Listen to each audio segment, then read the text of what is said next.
All right, guys, another episode of To the Show We Go baseball podcast. Dipping back into Oakland this offseason. I've had a few guys in Oakland system on so far this offseason. And today we have pitcher Will Klein on today's episode. If you aren't familiar with Will, he actually made his MLB debut this past season after I guess before a trade that sent him over from Kansas City to Oakland or to the Athlete. Well, it was Oakland at the time. I'll let that It one was slide. Oakland, yeah. All right, so Will, you're at the complex right now. You're down in Arizona. How is your off season been treating you so far? It's been nice to kind of be in one spot after such a crazy year. I think my wife counted, we moved right around like 8 times this year, kind of up and down over to Oakland, Vegas to Arizona. So it's kind of nice to just be in one spot and get a routine set up and get back to training and work on some stuff. So it's been a little more calm than the season. So it's been nice to just chill. Yeah, I'm definitely gonna have to ask you about the trade, about the MLB debut. I hmm gotta ask you about some of that stuff. But before I kind of dive into that, how has the off season training been going? Like, what kind of things have you kind of been doing and working on so far this off season?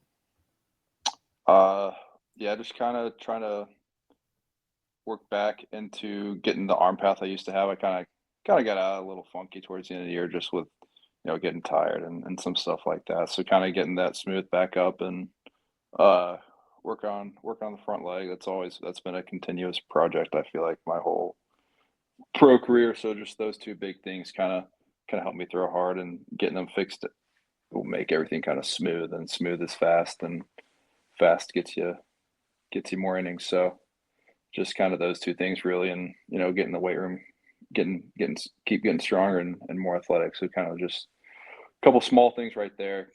I feel like there's no like real big jumps to be made. Like once you get this far, it's all like small things that can give you like make you 5% better, if you figure them out. So just little things like that, and then getting healthy, eating better.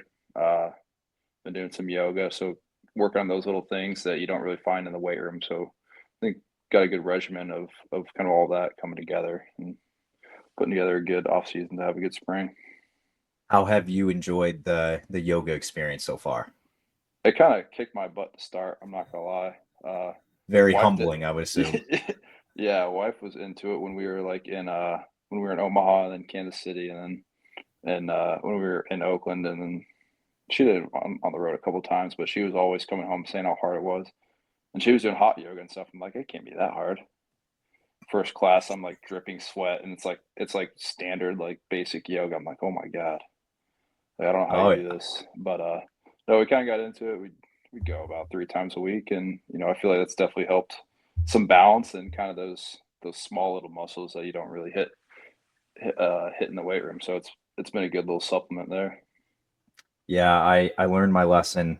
My wife's big into the workout classes and hmm the F45s, the hot works, all that stuff. And I went to one with her, and I'm like, this can't be too bad. Like she does this all the time, type thing. And I left there. I was sore for like 3 straight days, and I was Oh my like, I god. felt things in my thigh, like in my like quads and stuff that like I'd never felt before. I'm just Oh, like, it's incredible. It's humbling.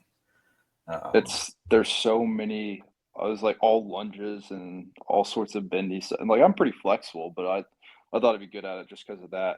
And nope. Yeah, Like my it legs are like shaking, and there's like my wife next to me who's like 120 pound, like 5'6", and she's just standing there like kicking my butt. I'm like, oh my god. it's humbling, man. That's the only word I can say. I don't know. Like it was tough. Like she walks out of there, sweating. She's like, "Oh, that felt good." I'm like, "Yeah, it felt great." Like we'll see tomorrow. Whenever I gotta like get out of bed and get in the shower, I'm probably not gonna be able to. So, Yeah.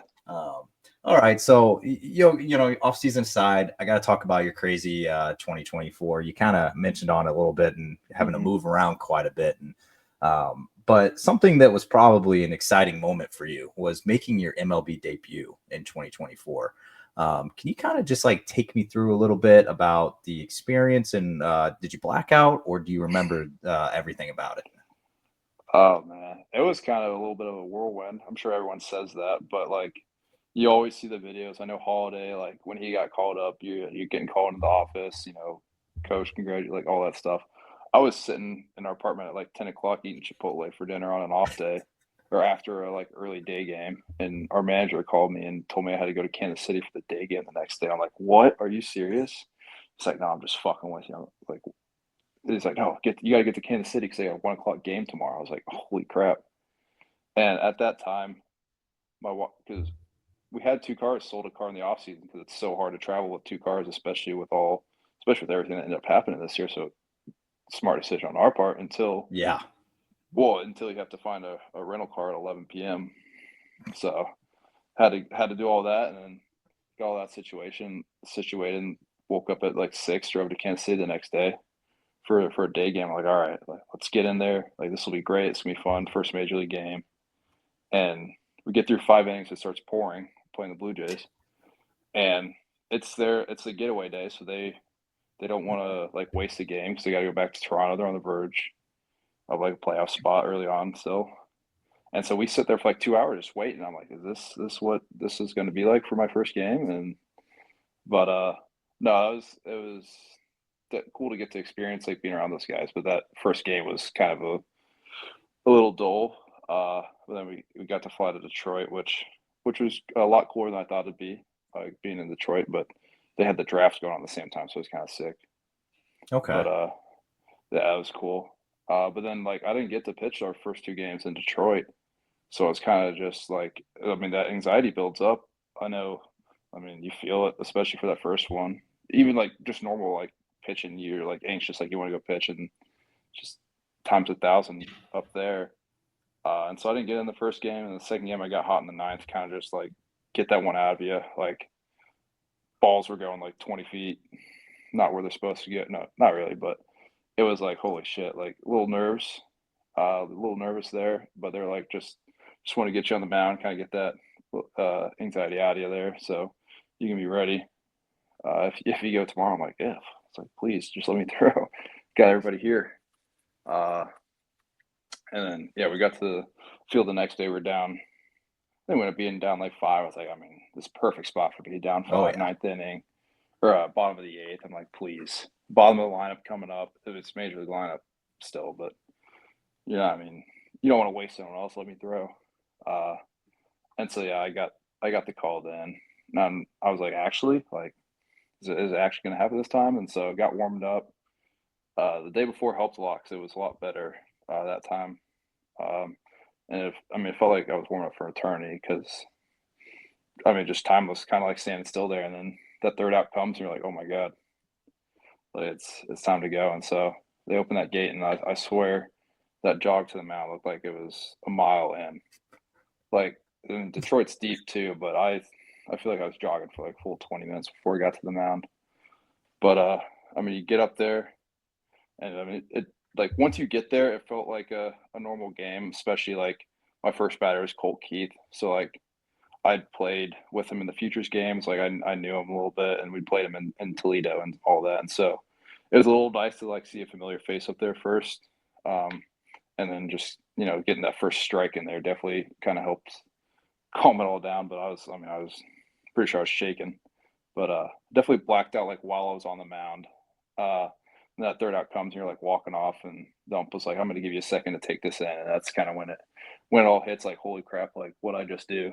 Um, so that was really nice. And my dad and wife and 2 of my best friends from high school made the trip too. So we got to spend a little time on the field and kind of take it all in that way. But I mean, it was. I know all the guys say it was surreal and like they black out, but it's true. Like it's what you work your whole life for, and then to kind of like it happens. You're like, oh my god, I did it, and then you're like, all right, how do I keep doing this? Yeah. And something about your debut as well is, you had a clean inning, struck out Mm-hmm. 2. Yep. And I obviously you remember who the first guy you faced was with Cole Keith, but I always like asking this. So like who, like, cause some guys like that have pitched in the majors for like, if you ask like Justin Verlander, for example, like who was your very first strikeout? Like there's a chance that he might not remember it at this point. He might, but there's a chance. You So should. are you going to be able to remember yours forever? I mean, I know it's McKinstry. I hope so, but because I have that video of that first one, so like that should help me. But I feel like if you get to Verlander, you're like 20 years deep and you've Yeah. struck out thousands upon thousands of guys. But I feel like Yeah. the first one's always special, and like you'll have the ball from it and all the kind of memorabilia from that. So I would I would like to remember. If not, my wife will remember it for me. Who'd you give the baseball to? I think so. They took the baseball and they put it in like a little glass enclosed like kind of plaque.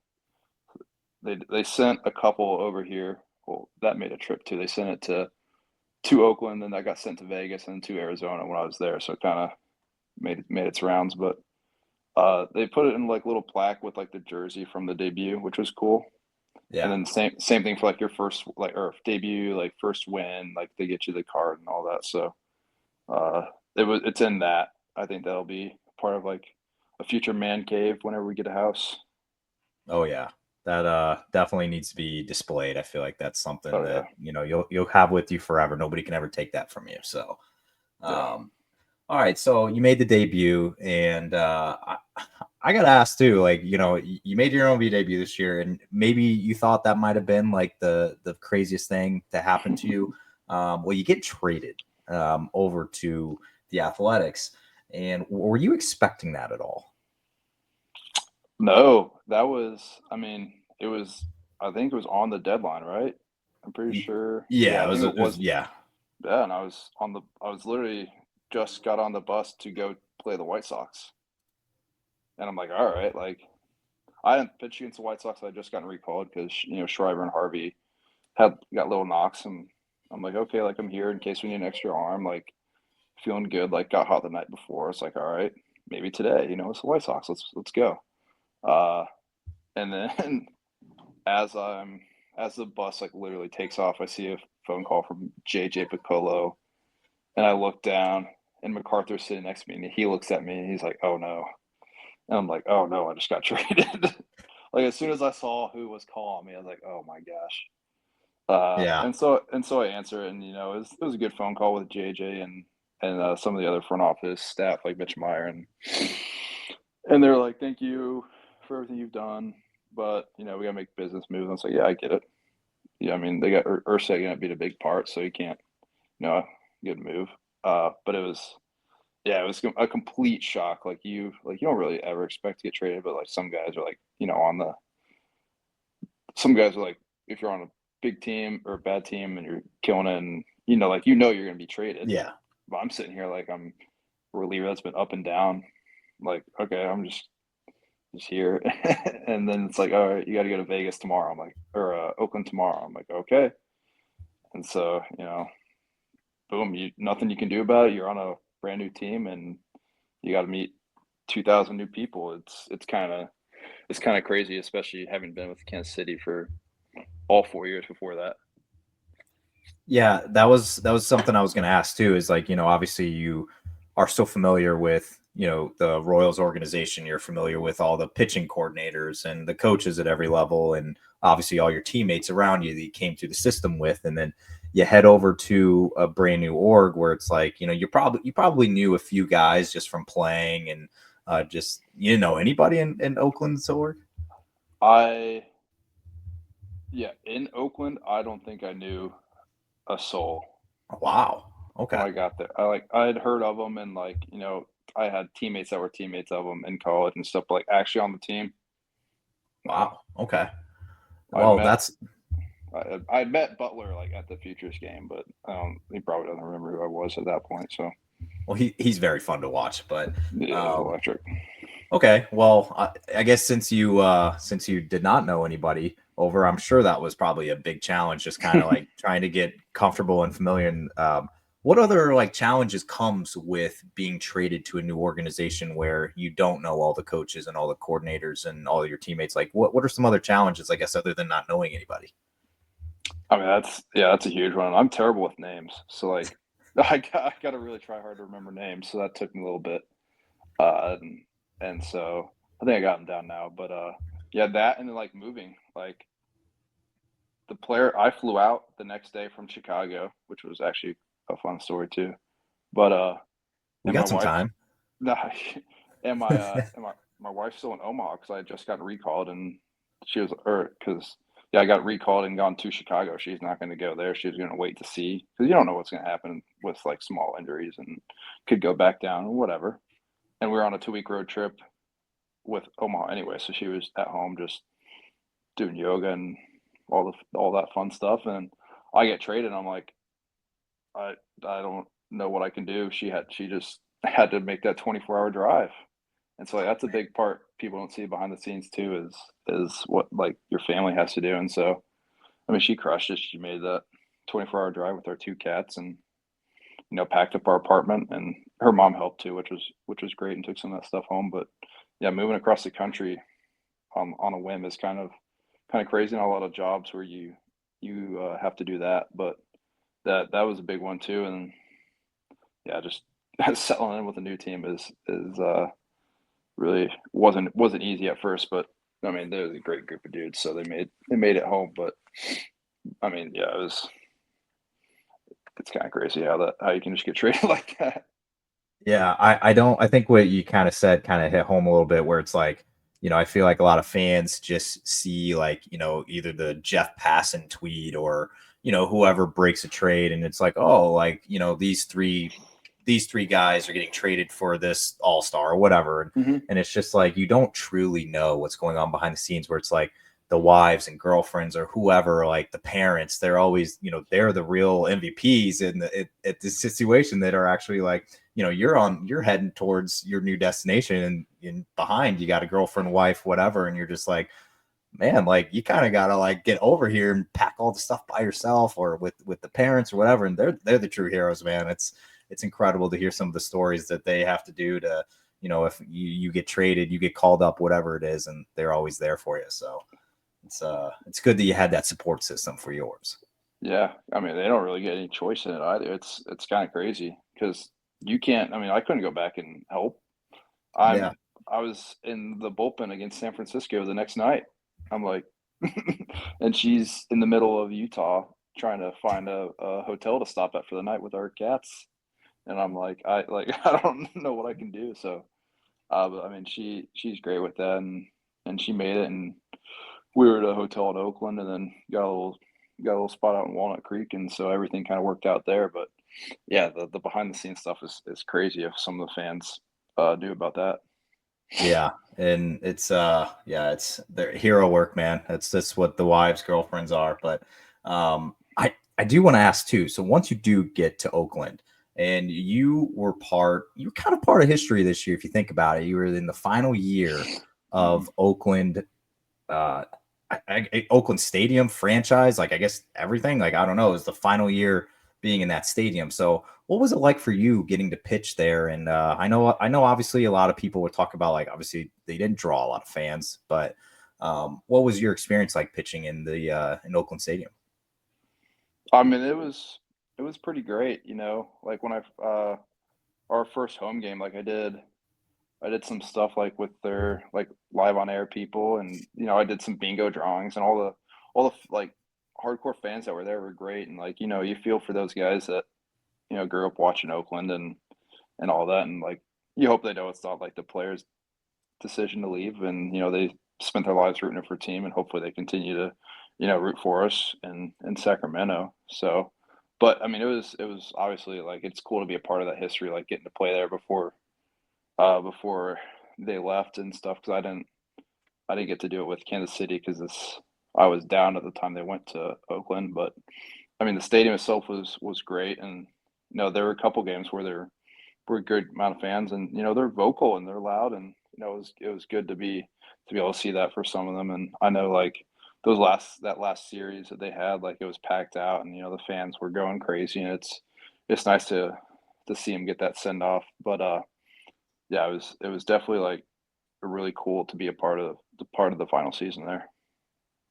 So I did kind of tell you earlier I was going to ask you about pitching in the PCL, and obviously once you are pitching in AAA there for the Athletics, it's Hmm. that ball flies in that air in the PCL sometimes. So what was your experience like? As obviously pitching in Omaha is a little different than pitching out in Vegas and in the PCL out there in some of those stadiums that are at a little elevation out there. But what was your experience like? Well, did you know Omaha used to be PCL? Really? Yeah. Omaha's about as Okay. PCL as you get in the International League. Like, we've had balls at 84 get out there, so like I got a little bit. Wow. Yeah, it's just the wind is always crazy and blowing Okay. out, and it's a pain. And you got some short little indent in right field. It's kind of a pain in the butt. But Reno was like a first game or series was in Reno, which was crazy because I went 2 week road trip, called up to Chicago, traded away, home, road trip, option, 2 week road trip. So it was about 2 months on the road there. But we went to Reno, and like that first BP, it's like balls are just going 50 feet over the fence. I'm like, oh no, like please no. And you get the balls, and it's so dry and windy out there that it wipes anything off the surface. So you got balls that are jumping. You got no grip. You're at altitude, so all your stuff isn't moving. Like that whole like Mexico City, Denver, like situation where your movement's down, and so all those play perfectly for hitters to just everyone. I mean, the lines were all hitting 300 apiece. I was like, this is insane. Like, that's one thing you don't see in the International League is three starting every average in the 1 to 9 lineup, and I was like, oh my god. Uh, and I gave up a home run my first week in Reno, and ball flew, ball went far. So it's one that you're like, all right, that might go, and then you turn around, it's like off the scoreboard. You're like, okay, well, that's good to know. Don't do that again. But yeah, the PCL is a different monster. It's Yeah. like compared to everywhere else I'd played, it was definitely a wake up call. Yeah, I watched quite a few games out in Worcester, Massachusetts, out in the International League this year, and a couple games like in Buffalo and Syracuse and stuff like that. And I'm just like, I feel like though compared to out there, it's just nothing. Like it's nothing like that. Like some of the pitchers be like, No, "Oh, Worcester, that ball flies over the monster they got out there," and I'm just like, dude, you're not pitching out west right now. Like I'll take you out to Reno and see what it's like, but yeah, yeah, kudos to you, man, for being a pitcher. Obviously, it's it's a known thing in the MLB where it's like some pitchers in Colorado kind of have it a little tough, where it's like the numbers might not be as good as if they were pitching in like Cleveland or something. But yeah. yeah, I don't know. It's very interesting to hear your that story about it. That's true. Yeah, I Uh, mean, it's just a combination of half the places are at some stupid altitude, like Albuquerque is, oh my God. And then, yeah, then it's dry because half the teams are in the desert or in, California or in the valley or somewhere. And then, like, Sacramento's in the valley, and it was dry as crap there. And then it's AAA, so the balls are, you're not getting any good baseballs down there anyway. So it's, combination of those three. And hitters are good at that level, so it just makes it nice and easy for the balls to just go really far, and and so it definitely hurts your ego. But when you look and everyone's got like 5 ERAs, and they're like, "That's a good ERA down here," it's like okay, like kind of levels you out a little bit because you're not used to looking at five. Like that was a good year. So, but yeah, it definitely is a little humbling pitching in that league. well, speaking of AAA, what were your opinions on the challenge system? Were you successful at all? Oh, in Omaha, we get the first half of the year, I got a lot of ninth innings. So like if we had any challenges left, I was using them. Can't take them It's with you. no, we can't roll them over. So it's like if it's within a foot of where it might be in the strike zone, I'm automatic. And like if I use one and then I like blow the lead and then we're going to the bottom, I kind of feel bad. But you can't think about that happening. So I'm Yeah. just using. We got two left. I'm using them, and there are a couple like the yanked heater that the catcher doesn't quite catch right, but it crosses the strike zone. And in a real game, no one's calling that. But you're like, oh, that might be there, and that gets you. But it's all about how they set up the strike zone, though. Like the challenges itself, fine, they're quick. Umps do a good job like relaying them and all that, and it shows it on the video board like where it is. Some of them say how close they were. Like that stuff's all cool, but like how they set up like what ratio of the hitter's body or whatever stance they Hmm. use to get that like And then like we were kind of trying to figure out like throughout the year if like different size stadiums or differently like full stadiums like based on capacity, like if that affected the calibration. And it would seem like stadium to stadium there was some difference and stuff like that. Like Interesting. I know other guys have noticed that. So like that's a big one too. Like if you can't get it perfect, like there's no way these MLB players are gonna let it. Like you're not getting all-star guys to let you put this into the game. Like Verlander's not gonna let that fly. Like stuff like that. Like and you, it was funny too. Like when major league guys would come down and rehab and they'd have it, like they wouldn't swing because like you could probably get to 2-0 pretty easily. Like if you're just like taking with the ABS. So it was, oh man, it was more, it was a lot worse in 23, and then this year I think when they switched like all challenge, it was a lot better. But when it was just straight ABS and it was like the small zone that they started with, it was a nightmare. Yeah, I was going to ask you if you like the challenge better than the ABS, but it definitely sounds like you did. Yeah, I think everyone would agree that the challenge is better because it lets the umps aren't perfect, we're not perfect, Yeah. but it does let them have like some control over the game and stuff like that. But yeah, the straight ABS, you're just sitting there like, where is that? Like that looked like it was right down the middle. And it's like, no, that was, oh, there's a tail. No, no, that was my cat. Sorry. But yeah, I would definitely say that most players prefer the challenge system. Okay. Yeah. I mean, I've also talked to a lot of guys too, where I feel like it was a little different. Obviously, with you being in the ninth in Omaha, where you kind of had some left, so it's like you might as well use them. But I've heard a lot of like guys in around AAA this past year were just kind of like, my manager told me not to challenge anything. It was only the catcher, or it was never Mm-hmm. the pitcher because I'm too biased or like whatever it is. And it seems like that you kind of had a kind of a free game when you were with KC, and then when you were in Oakland, was it the same? They kind of give you free reins of Oh, it. I can't really remember challenging when I was in Vegas.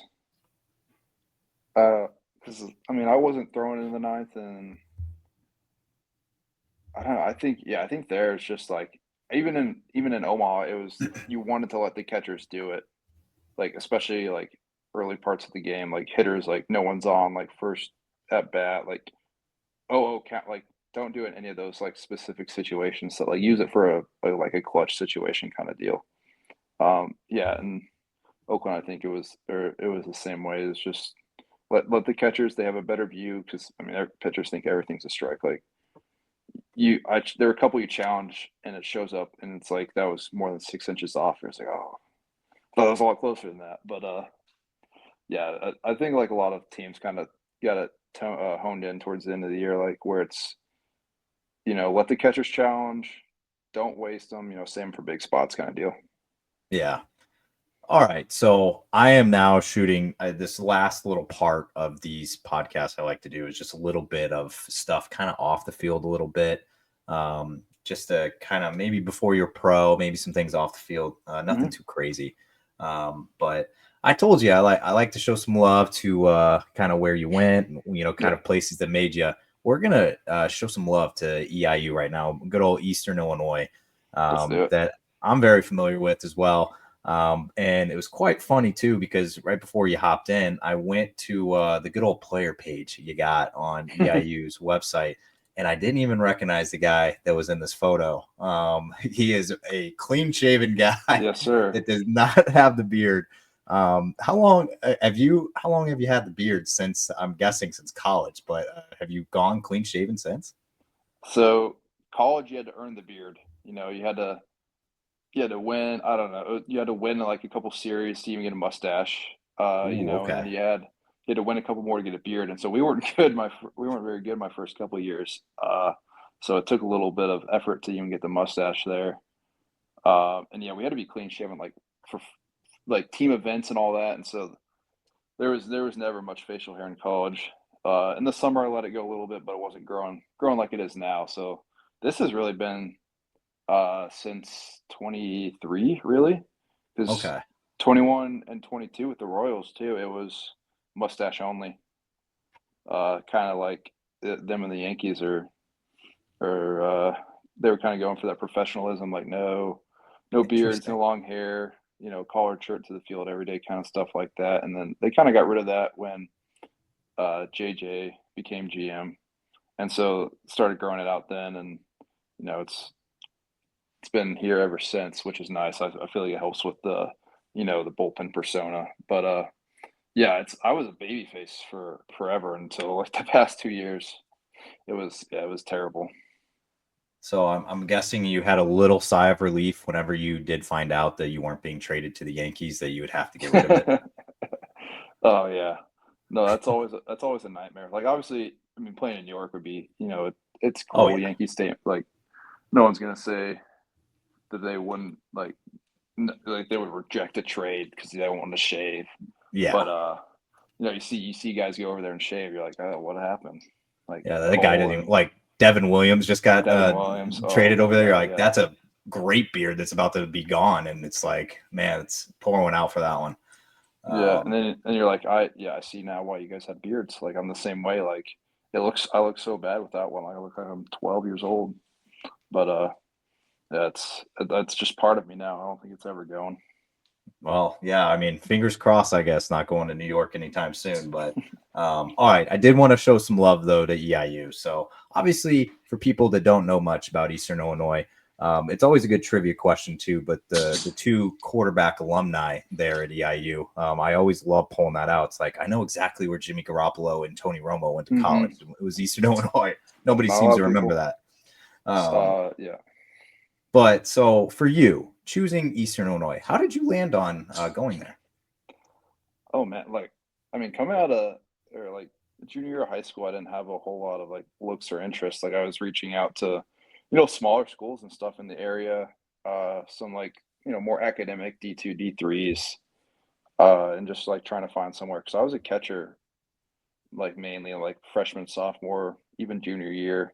I threw a little bit, but I was more so like a catcher. Like I was a varsity catcher, like parts of sophomore, and then for junior year, and then I always like knew I wanted to pitch, and my mom she'll deny the story, but I always say I wanted to pitch, and she said no, you got to keep going as a catcher. And I was like, oh, well, I'm now I got bad knees, but uh, so yeah, I was a little bit delayed on like kind of getting into pitching from like a recruitment standpoint, and I pitched. Hello, I pitched like in summer ball, like going into my junior year, and then like the fall going into the senior year and stuff like that, and like I remember throwing out a showcase and Beamer had contacted me he's at Ball State now, I believe, but he was like the recruiting guy at Eastern, and I was like, all right, we like you, you want to come out visit? I was like, heck yeah, like that was my first like real D1 contact, besides like Purdue at that point, who they just like fired, and I never talked to him again. But and so I came on visit, like I liked it, like it's 2 hours away from home. It's a small little campus. It's cute, felt homey. I liked I liked Julio Godinez. I liked Beamer, Anderson, like everyone they had at that time, and Courtwright, he's over at Illinois now, and it was a good setup. I liked the guys, like a lot of the players I met, and you know, money like financial wise, it made sense too, like getting good academic scholarship along with the baseball one, and so it's like I could go to school for free for 3 years, 2 hours away from home, and you know I think I committed like the next day or that night, like when I got Wow. home, and so I really liked it. I liked what I saw, and yeah, you can't pass up free school. So it was, I met my wife there, so I think it was the best decision I ever made. So, but Hey, man, it's fate. and now it's like people ask like, where'd you go to school? And I'm like, Eastern Illinois, and they're like, I've never heard of it. I'm like, yeah, that's fair. But I think it made me into, got me where I am today, made me into who I am. So couldn't be more thankful. And you got a wife out of it, which is probably the best thing about it. So Oh yeah. can't really complain about that. I did see something though on that player page that I had to ask about. I have a lot of guys come through this podcast and I always, reading those college profile pages, are very helpful with finding out some things. And your major was biological sciences. That was the hmm first player I've seen major in that. What is that? It's Like, just why yeah, did you do biology. that? Well, so it had like the specification would have been microbiology, and I was really into like infectious diseases and like virology and stuff at that time, and taking some like evolutionary medicine classes and genetics and evolution stuff, and it was really like if baseball didn't work out, like the end plan was working at the CDC, which ended up Ooh. being great for a junior year class because we were talking about pandemics when COVID Oh, started, which was yeah. kind of crazy. So ended up getting to do like a final paper on like the flu, and it's like, well, I can just it's going on right now pretty much like with COVID, so you kind of see what happens. But I was always interested like in science, and it kind of progressed. Like I was big into like doctor shows as a kid, so I thought I want to be a doctor, and I'm like, well, no, that sounds terrible because I don't no, I don't want to be around a whole bunch of sick people like that. And Yeah. then I had an aunt who was like a chemical engineer, and then so I shadowed her, and I was like, that's not quite it, and kind of just eventually narrowed it down to, working with diseases and stuff like that. And so, and then Eastern had the program I wanted to, so it worked perfectly. But just always kind of like science a little more than everything else. Yeah, I always like looking at what guys majored in, and I kind of ask, like, I always ask a question. It's like, if you weren't playing professional baseball, like, what would you be Hmm. doing? But you just answered it for me, and that's Yeah, probably the only one. Your answer was so unique. I will not get that answer again this offseason. I've gotten like coaching and hmm, like I got a bunch of guys majoring in kinesiology, like like all of athletic them. training, all that stuff, and I'm just like, man, that's probably the only one. That's a very unique answer. I like it. Um, Yeah, I think I don't. There was another baseball player in it, and there's only like a few more other like female athletes that were in any sort of like science, uh, program. But and then I always, yeah, it would have been that, get a master's, and go work in a lab somewhere. So would have been well, a lot less fun than baseball. But yeah, definitely would have been a little less fun, but still would have been kind of cool though. I feel like that's still like cool. You're making a difference type thing. Like those people are awesome with what they do. And all right, so I have a few more questions for you here, and I'll let you slide.